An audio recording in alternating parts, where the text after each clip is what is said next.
안녕하세요. 말씀 속에서 다시 일어서는 은혜가 가득하기를 축복합니다. 쉽고도 정확하게 알차고 재미있게 하나님의 말씀을 가슴 깊이 새기는 시간, 소문난 성경교실의 이성훈 목사입니다.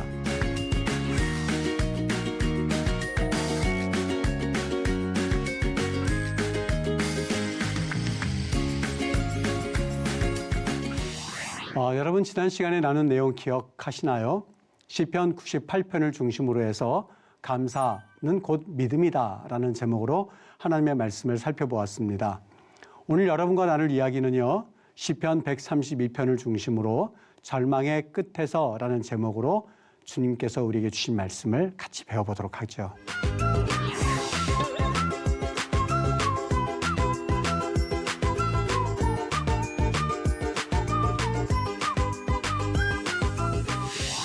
오늘 우리가 나누게 될 말씀은요, 시편 132편입니다. 제목을 절망의 끝에서 이렇게 붙여보았는데요. 여러분, 우리 이야기를 이렇게 시작을 하도록 하죠. 철로역정에 보면은요, 이 소망이가 멸망성을 떠나서 이제 그 구도자의 길을 걷기 시작하죠. 그런데 앞에 이 넓은 길과 좁은 길이 나타난 거예요. 그랬더니 이 소망이가 어디를 택하냐면 이 넓은 길을 택하게 돼요. 넓은 길을 택하는데 넓은 길을 가다 보니까 그가 만나는 성이 의심의 성을 만나게 됩니다. 다우팅 캐슬. 의심의 성을 만나서 거기에서 이제 거인에게 붙잡히는데요. 이 거인이 날마다 괴롭히는 거예요. 너는 여기에서 희망이 없으니, 나갈 희망이 없으니 너 얼른 혼자서 죽는 게 나을 거다. 그러면서 매일매일 괴롭히는 거예요. 때리고 괴롭히고 때리고 괴롭히고요. 여러분, 오늘 철로역정, 좋은 번연의 이 철로역정은 참 고전 중에 고전이죠. 이 의심의 성이라고 하는 것은 어떻게 보면 우리가 신앙생활을 해나가면서 누구든지 맞이할 수밖에 없는 이런 마음의 상태를 상징하고 있는 것 아니겠습니까? 살아가다 보면은요, 아니 인생 그 자체가 다 그렇습니다만 특별히 믿음 생활 가운데는 믿음 생활하다 보면 의심이 드는 거예요. 여러분, 이거는 누구나 할 것 없이 정도의 차이는 있을 수 있겠습니다만 내가 하나님 정말 살아계시다는 것을 믿을 수 있나? 하나님은 정말 살아계시다는 게 맞나? 만약에 그분이 계시지 않는다면, 하나님이 살아계시지 않는다면, 천국이라는 게 없이 지금 이것이 그냥 하나의 착각 내지는 내가 세뇌된 거라면 이건 어떻게 되는 걸까? 하나님이 살아계시다는데 왜 내 기도는 듣지 않으시는 거야? 하나님 살아계시다는데 내가 왜 이렇게 힘든 거야? 라고 하는 수많은 의심과 또 확신과 또 의심과 또 불안함과 초조와 그리고 또 기도 응답과 여러 가지 것들을 계속해서 반복해서 우리가 경험하면서 지나가는 그러한 또 하나의 그런 순환, 사이클을 우리는 계속해서 경험하게 되죠. 여러분, 제가 여기 엘리야와 욥 말했는데요. 엘리야와 욥조차도 이 절망의 자리에서 하나님을 의심했던 적이 있었죠. 여러분, 절망이라고 하는 것은, 의심이라고 하는 것은 신앙이 없는 이들, 또 그리고 믿음이 연약한 이들만 경험되어지는 것은 아닙니다. 누구든지 간에. 만약 여러분이 이성훈 목사에게도 물으신다면 저도 당연히 그렇죠. 네, 이런 걸 경험하게 되죠. 오늘 그런 자리에서 우리는 어떻게 무엇을 바라봐야만 할까라고 하는 그 방향성을 오늘 시편 132편에서 우리는 찾을 수 있을 것입니다.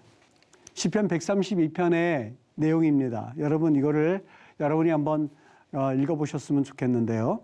여호와여, 다윗을 위하여 그의 모든 겸손을 기억하소서. 그가 여호와께 맹세하며 야곱의 전능자에게 서원하기를 내가 내 장막집에 들어가지 아니하며 내 침상에 오르지 아니하고 내 눈으로 잠들게 하지 아니하며 눈꺼풀로 졸게 하지 아니하기를 여호와의 처소 곧 야곱의 전능자의 성막을 발견하기까지 하리라 하였나이다. 여기까지는 무언가 하나님을 간절히 찾는 구도자의 모습을 우리는 연상하게 되죠. 구도자, 하나님을 찾는. 근데 그 구도자가 어디서 해결점을 보게 되냐면 우리가 그것이, 여기서 그것이라고 하는 것은 뭘 말하죠? 그렇죠. 적는 자의 성막을 의미한다는 것을. 성막이 에브라다에 있다함을 들었더니 나무밭에서 찾았도다. 우리가 그의 계신 곳으로 들어가서 그의 발등상 앞에서 엎드려 예배하리로다. 여호와여 일어나서 주의 권능의 교회와 함께 평안한 곳으로 들어가소서. 이게 무슨 말인지 여러분, 이 부분이 정말 힘들어요. 1절부터 5절까지는 그렇구나. 내가 하나님을 찾습니다. 우리 기도할 때 하나님 정말 하나님 만나주세요. 하나님 정말 하나님 나에게 응답해 주세요. 오늘도 전 새벽 기도하면서 그렇구나. 하나님을 만나는 것이 우리의 삶에 있어서 정말 귀하고 놀라운 일인데 내가 그 하나님을 찾는 것, 이것이 또 하나의 내 삶의 방향이 되겠구나 하는 것을 또 한번 경험하게 됩니다. 여러분, 여기 이렇게 말씀을 했는데 이해가 안 되는 부분이 아니 에브라다는 뭐고 나무밭에서 찾았다고 하는 건 뭘까? 뭘 말하는 걸까? 여러분, 우리 이것을 좀 같이 생각해 봤으면 좋겠습니다. 여기 그것이 에브라다의 여기는요 전치사하고요. 그 다음에 그냥 지명이 섞여져 있어요. 에프라타 이 뜻인데요. 에브라다라고 하는 것은요. 에브라는 또 다른 말로 베들레헴을 의미해요. 신학시대 베들레헴. 다윗의 고향이기도 하고 신앙의 전통이기도 하고 여기 우리가 그것이 에브라다에 있다함을 들었더니 이렇게 돼 있는데 오늘 시편 132편의 이 신앙인은요. 하나님을 찾고 찾았어요. 하나님을 그토록 찾으려고 했었어요. 그런데 사람들이 말해요. 그 법궤는 하나님을 상징하는 법궤 그러면 임재의 상징이잖아요. 법궤는 네가 이렇게 찾는 법궤는 어디 있는 줄 알아? 에브라다에 있다. 에브라다에 가봐라 하는 이야기를 그가 들었다는 거예요. 들었다. 그런데 여러분 에브라다 베들레헴 다윗의 고향이고 신앙의 전통을 이라고 상징하는 이곳에 우리가 들었는데 정작 그건 어디 있었다고요? 나무밭에 있었도다. 에브라다에 있다는 얘기를 들었는데 오늘 시편 신앙인은 에브라다에서 그걸 찾지 못했어요. 에브라다에 있다고 그는 들었지만 정작 그 법궤는 에브라다 베들레헴에 있지 않았어요. 어디에서 있었을까? 에브라다에 있다함을 들었더니 여기 에브라다는 여러분 지금 이야기한 것처럼 에프라타 이거는 그냥 들은 얘기예요.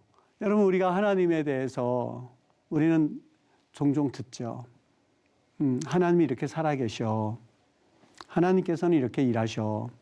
하나님 너를 붙잡아 주시오. 하나님 너와 함께 하실 거야. 수많은 이야기를 들었어요. 그리고 설교도 들었어요.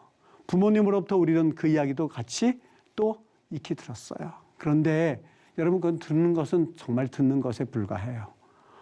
정말 수많은 사람들로부터 하나님의 존재에 대해서 수많이 들었지만 정작 그는 어디에서 그 법궤를 찾았다고요? 여기 보면 비스데이 야르라고 되어 있습니다. 여기 비스데이 이거는요 밭이란 뜻이고요. 요거는요 소리 나는 대로 적으면요 야림입니다. 여러분 여기 나무밭이라고 표현되어진 이건 스데이는 밭이란 뜻이고 야르 나무란 뜻이거든요. 그러니까 나무밭이에요. 근데 이거는 어디를 생각할 수 있냐면요. 정확하게 이거는 그 장소입니다. 그렇게 연결시킬 수는 없습니다만 장소를 말할 경우에는 유일하게 이 단어와 그래도 소리가 일치하는 장소가 한 군데가 있습니다. 어디예요? 기랏 예아림. 여기 이거 다르지 않습니까? 이것과 이게. 목사님, 이거하고 다르잖아요. 지금 글자 수도 하나, 둘, 셋, 넷, 다섯 다르지 않습니까? 이건 복수 형태예요. 복수 형태. 그래서 똑같은 단어예요. 똑같은 단어가 복수형이 붙으면서 좀 모음이 변형되는 그런 모습이 똑같은 단어입니다. 그러니까 예아림 똑같다고 보시면 돼요. 단순히 여기 기랏이라고 하는 것은요. 이거는 여기 말한 것처럼 마을 이런 뜻입니다. 마을. 근데 그것과 상관이 없이 그냥 나무, 마을 이렇게 되어 있는 것처럼 숲, 마을 있는 것처럼 기랏 여아림 자체가 그냥 고유 명사 지명입니다. 근데 그것을 어디에서 말씀하고 있냐면 나무밭에서 찾았다 베스데이 야르 바로 이 나무밭 그리고 숲 같은 그런 용어로 우리가 봤을 때에 소리도 똑같고 그 다음에 의미도 어느 정도 일치한 그런 장소는 기랏 여아림이에요. 그리고 역시 법궤가 기란 여아림 아비나답의 집에서 20년 동안 있었던 기간도 있었어요. 일치해요. 그래서 우리는 이 나무밭을 어디로 보느냐? 이것을 기랏 여아림으로 여기고 있어요. 일치된 견해예요. 대부분 학자들의. 그러면 여러분 이걸 다시 읽어볼까요? 우리가 내가 하나님을 찾고 찾았더니 사람들은 에프라다에 있다고 이야기했습니다. 여기 에프라다 이거는 어디라고요? 베들레헴에 있다고 들었습니다. 신앙의 고향이고 그리고 비현실적인 그러한 이야기처럼 내가 듣기는 들었습니다만 정작 찾은 것은 어디에서 찾았어요? 기랏 여아림에서 찾았어요. 기랏 나무밭이라고 번역을 했습니다만 소리는 똑같고 그리고 의미는 비슷한 그런 장소 기랏 여아림을 찾았습니다. 여러분 그러면 이게 어디서부터 어떻게 풀어나가야 될까? 기랏 여아림은 어느 장소였을까? 여러분 기억하시나요? 사무엘상 7장에 보면은요. 기랏 여아림 사람들이 와서 여호와의 궤를 옮겨 산에 사는 아비나답의 집에 들여놓고 그의 아들 엘리야사를 거룩하게 구별하여 여호와의 궤를 지키게 하였더니 이 법궤가 기랏 여아림에서 자그마치 20년 동안 머무르고 있었어요. 어떻게 해서 이 법궤가 여기에 머물게 되었느냐? 본래는 실로에서 있었죠. 블레셋 사람들과 그들이 전쟁을 하게 됐습니다. 그래서 그들은 블레셋 사람들이 이 아벡이라는 장소에 모여서 이스라엘 사람들과 전쟁을 하게 되었는데 이스라엘 사람들이 이 전쟁에서 패한 거예요. 그래서 실로에서부터 법궤를 가져다가 법궤를 앞세우면 왜요? 그들이 여리고 전쟁을 할 때 법궤를 앞섰더니 그들이 이겼거든요. 그들이 과거에 있었던 경험이 있었거든요. 그런데 이번에도 하나님 앞에 회개하고 하나님 우리를 도와주세요가 하나님 앞에 엎드린 것이 아니라 법궤를 마치 요술방망이처럼 생각을 했었던 거예요. 법궤를 가져다가 앞세우면 그냥 이길 줄 알았죠. 여러분 하나님 앞에 거룩함이 없이 하나님이 떠난 법궤가 무슨 힘이 있겠습니까? 법궤를 빼앗겼어요. 그래서 그 법궤가 아나돗을 거쳐서 가드를 거쳐서 에그론까지 돌아다녔어요. 왜요? 에그론에 갖다 놨더니 이 다곤 신상이 그 다음 날에 이 목이 떨어져 있는 거예요. 다시 목을 맞춰놨더니 이번에는 팔이 떨어지고 그리고 목도 다 분해되고 몸뚱이만 남은 거예요. 그랬더니 이것을 가드로 옮겼어요. 그랬더니 거기에 독종이 생기고 우환이 들끓고 다시 에그론으로 옮겼어요. 그랬더니 거기서도 역시 독종이 생기고 질병들이 거기에 퍼져나가기 시작했던 거예요. 그래서 이 블레셋에 있었던 이 세 도시에서 안 되겠다. 우리가 금독정 5개와 금쥐 5개를 그 수레에 만들어서 태워가지고 그래서 저 이스라엘 백성으로 보내자 해서 처음 도착했던 장소가 벳세메스였죠. 그래서 벳세메스에서 있는 사람들이 다시 이것을 기랏 여아림으로 보냈던 거예요. 그래서 기랏 여아림 아비나답의 집에서 20년 동안 그 법궤가 거기에 방치되고 있었던 거죠. 여러분 그 얘기입니다. 오늘 여기 그토록 내가 하나님을 찾으려고 했더니 그 법궤를 어디에서 찾았어요? 기란 여아림에서 찾았어요. 근데 그 기란 여아림에 있던 법궤는 몇 년 동안 거기에서 방치되어 있었어요? 20년 동안 방치되어 있었어요. 뭘 말씀하고 있는 걸까? 그 어느 누구도 법궤를 찾으려고 하지를 않았어요. 어느 누구도 법궤를 다시 예루살렘으로 모시고 올 생각을 안 했어요. 여러분 이것은요. 신앙의 침체기를 상징합니다. 신앙의 침체기. 어떻게 보면 여러분 신앙의 침체기에서 우리가 흔히 하는 질문, 정말 하나님 살아계시는 걸까? 정말 하나님 계시다고 하는 걸까? 목사님 저렇게 열심히 강의하고 있는데 과연 하나님이 살아계신 거 맞는 걸까?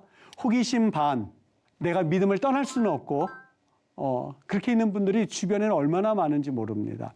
여러분 주일날 설교할 때 보면은요. 성도님들의 눈망울을 볼 때마다 얼마나 마음이 아픈지 몰라요. 한 주간 동안에 얼마나 그 불신앙의 그 산업전선에서 그리고 막 서로 경쟁하고 이러한 삶의 그러한 최전선에 살다가 정말 하나님을 한 번도 찾아보지 않은 채 그 주일날 와서 이렇게 앉아있는 모습 보면은요, 마음 가운데 목회자로서 하나님 이 시간을 축복해 주세요. 저 영혼을 다시 한번 하나님께로 이끌 수 있는 강력한 말씀이 선포되게 해주세요. 그래서 그 시간에는 정말 때로는 부흥회처럼 통성기도도 하고 그리고 기도하면서 하나님의 말씀을 볼 때가 있어요. 여러분 여기 기란 여아림이 그랬어요. 신앙의 침체기예요. 하나님 살아계실까? 하나님께서 정말 계실까라고 하는 20년 동안 아무도 찾지 않았던 이 법궤의 그러한 이 법궤가 있었던 장소 기란 여아림. 바로 그 장소예요. 여러분 지금 여기에서 어떻게 됐어요? 제가 신앙인이 이 기란 여아림에서 법궤를 찾았다는 그런 우리 시편 말씀을 읽었죠. 화제를 잠깐 돌려서 제가 IMF 시절 이야기를 좀 꺼내도록 할게요. 어느 집사님의 말씀이에요. IMF 때 그 구제금융 사태로 인해서요, 이 중소기업이요, 싹 다 넘어간 거예요. 다 그냥 부도 처리가 된 거예요. 얼마나 이 집사님이 마음이 힘들었는지, 하나님 앞에 하나님, 나 삶을 멈추라고 하면 멈추겠습니다. 그동안 교회는 다녔지만 사실 형식적인 그 신앙인으로서 썬데이 크리스천으로서 살았었던 이 집사님이 어느 날 집에 가는데 하나님께서 이제 여기서 마감하라고는 마감하겠습니다. 더 이상 하나님 내가 살 희망조차 없습니다. 하고 나서 마지막으로 교회라도 한번 가서 그리고 기도라도 한번 하자 생각하고 이 집사님이 교회로 발걸음을 옮겼던 거예요. 하나님께서 이제 그만 삶을 마감하라고 하면 하겠습니다 하는 그 기도를 하는 그 집사님의 심정이 어떻겠어요. 탁 교회에 아무도 없는 곳에서 무릎을 꿇는 순간 눈물이 철철철철 흘러들어갑니다. 아내도 생각이 나고 그리고 자녀들도 생각이 나고 눈물이 얼마나 흘리는지 거기서 회개가 터진 거예요.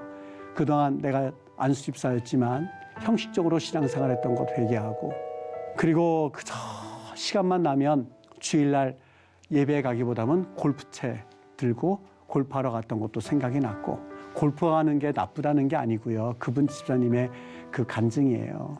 그냥 예배 시간 어떻게 보면 그 뒤로 하고 핑계 만들어서 골프하러 다니고 하던 것들이 그렇게 회개가 나더랍니다. 그래서 그 자리에서 그렇게 얼마 동안 회개하고 나서 그 집사님 거기서 하나님을 경험한 거예요. 하나님의 음성을 들은 거예요. 내 사랑하는 아들아 라고 하는 그 음성을 거기서 듣고는요. 그 집사님이 거기서 완전히 변화가 되었어요. 완전히 변화가 되어서 집으로 와서는 아내를 끌어안고 자녀들을 끌어안고 거기서 같이 아내와 함께 기도하면서 가정에서 믿음의 재단을 쌓기 시작했던 거죠. 여러분, 이 집사님이요. 그런 IMF 시절을 거치고 나서 그 다음에 하나님이 길을 열어주시는데요. 처음부터 다시 시작하자. 그래서 그 금형제작이라고 하는데 전 그게 뭔지 잘 모르겠어요. 금형제작 그 작은 부품서부터 시작을 다시 시작하게 됐던 거예요. 근데 정말 그것을 신실하게 얼마나 그 최선을 다해서 다시 시작을 하셨겠어요. 중동에서 5군데서 바이어들이 몰려들면서 주문량이 늘어나기 시작해가지고요. 지금은 그 과거에 일어섰던 중소기업보다 더 큰 중소기업을 일으킨 어느 안수 집사님의 간증을 들었어요. 여러분 제가 이 말씀을 왜 드리느냐. 집사님이 그런 고백을 하네요. 하나님은 성공의 자리가 아니라 절망의 자리에서 우리를 만나십니다. 귀로만 듣던 에프라다. 하나님은 이렇게 살아계신 하나님이야. 내가 귀로는 열심히 들었어요. 귀로는 하나님께서 일하시지. 그래. 열심히 들었어요. 그러나 그거는 내가 듣는 것으로 그걸 알고 있다는 것으로 신앙이라고 생각하면 그 큰 오산입니다. 그렇지 않아요. 에프라다에 있다고 하는 그 하나님이 계시다는 얘기를 교회 가면 하나님이 계시다는 얘기를 내가 들어서 교회는 갔었지요. 그리고 내가 성경 말씀 보면 이 하나님 만난다고 그러는데 성경 말씀은 봤죠. 그런데 에프라다 거기에는 하나님을 법궤를 발견하지 못했어요. 그가 어디로 갔어요? 기란 여아림으로 갔어요.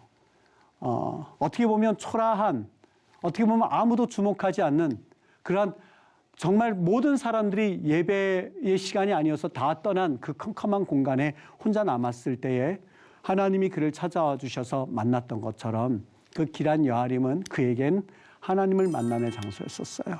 그리고 그의 모든 사업체가 다 무너져서 더 이상 나는 이제 망했습니다. 나는 이제 하나님께서 삶을 그만 살라고 하면 이제 그만 살겠습니다. 라고 하는 인생의 기란 여아림 가운데서 그가 하나님을 경험하게 되었던 것처럼 오늘 신앙인이 그 말씀으로 우리에게 또 하나의 그 신앙의 자신의 간증을 이야기하고 있는 것 아닐까 하는 생각을 해보게 되었습니다. 여러분 시편 132편 6절 말씀입니다. 우리가 그것이 에프라다의 에브라다에 있다음을 들었더니 뭐뭐에 있다함을 들었더니 거기에는 없었어요. 그냥 내 성공과 그리고 내 삶의 그 만족을 찾아 떠나는, 그러면서도 그냥 주일날 교회 나가는 그런 곳에서는요, 그냥 귀로만 듣긴 들었지만 그는 하나님을 아직 만나지 못했어요. 그런데 그가 정작 찾은 것은 나무밭, 인생의 길한 여아림 가운데서 그가 하나님을 경험하게 되었던 거죠.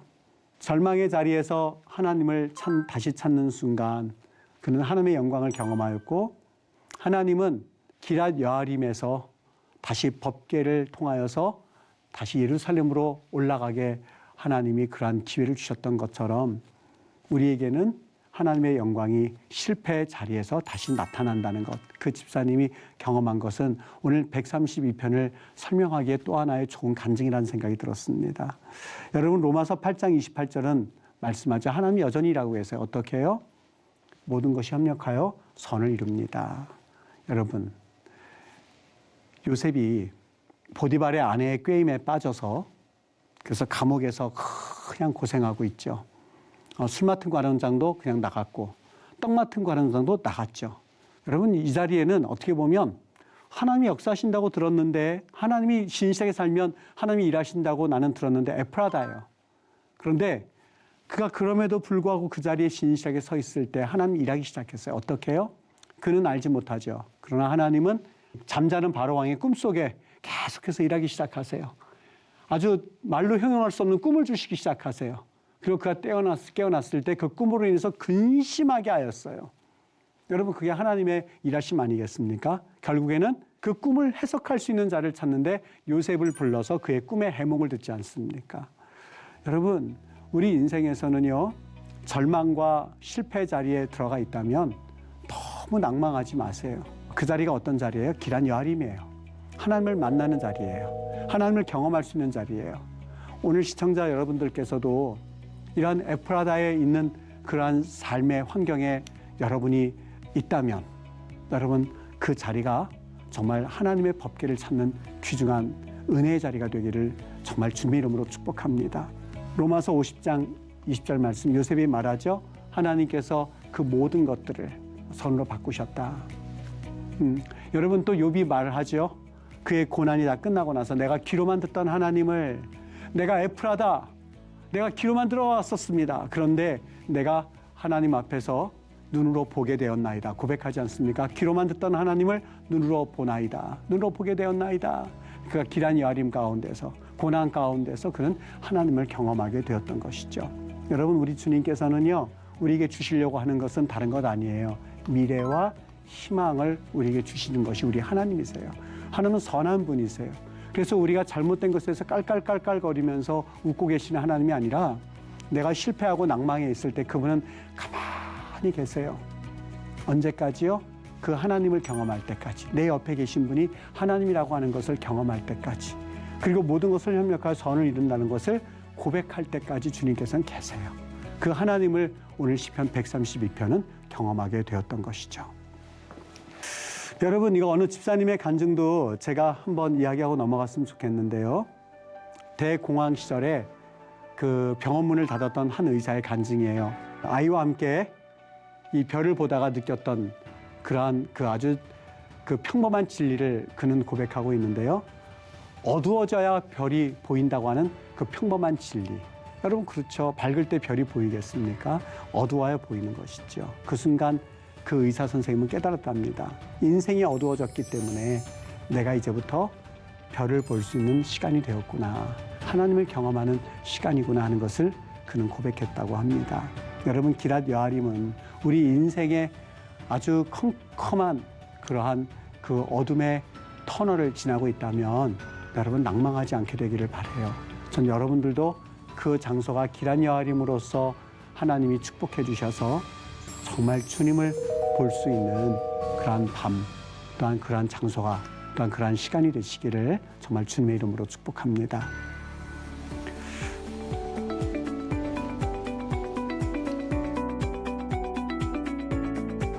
오늘 수업은 여기까지 하도록 하겠습니다. 여러분, 유익한 시간 되셨습니까?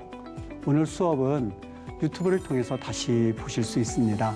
시편의 말씀을 마음에 품고 하나님의 위로와 사랑을 깊이 누리는 여러분 되시기를 바랍니다. 다음 시간에는 시편 62편을 중심으로 해서 하나님께 토하라라고 하는 제목으로 우리 하나님의 말씀을 배우도록 하겠습니다.